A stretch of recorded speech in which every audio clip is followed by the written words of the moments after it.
do guys that have experience and success against option weigh into, does that factor into who you put on the field? Yes, absolutely. Who's maybe your best option guy, do you think? Well, look, you're playing against guys that are 260, 270, 255 in some areas, and they're athletic. They can move. So, sometimes that guy that's 320 pounds is not maybe your best guy because he's got to get off a block. And so we like guys that can play physical but get off blocks. So those are the guys that can be most effective against the option. And a lot of those guys are young for us. So, we're going to have to play with the guys that have experience. I'll give you an example. A guy like Justin Utupo.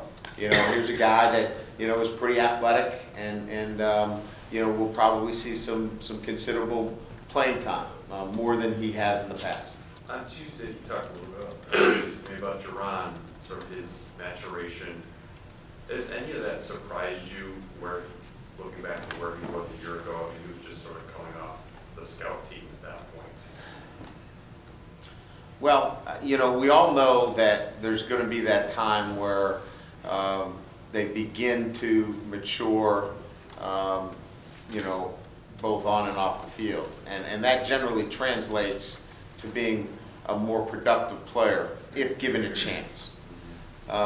He's cleaning it up off the field. And when I say cleaning it up, it's not like he's a kid that's getting in trouble, but he's a little bit more disciplined in the classroom. He's a little bit more attentive when it comes to, study table and things in that nature. So, we were seeing a more mature kid. And so that has generally translated to a more detailed kid as it relates to football. Now, having said that, you got to get the chance too. And so with the graduation of Nix and with Tuitt leaving, he got the opportunity. So I think all those things came together, and that's why we are where we are with him.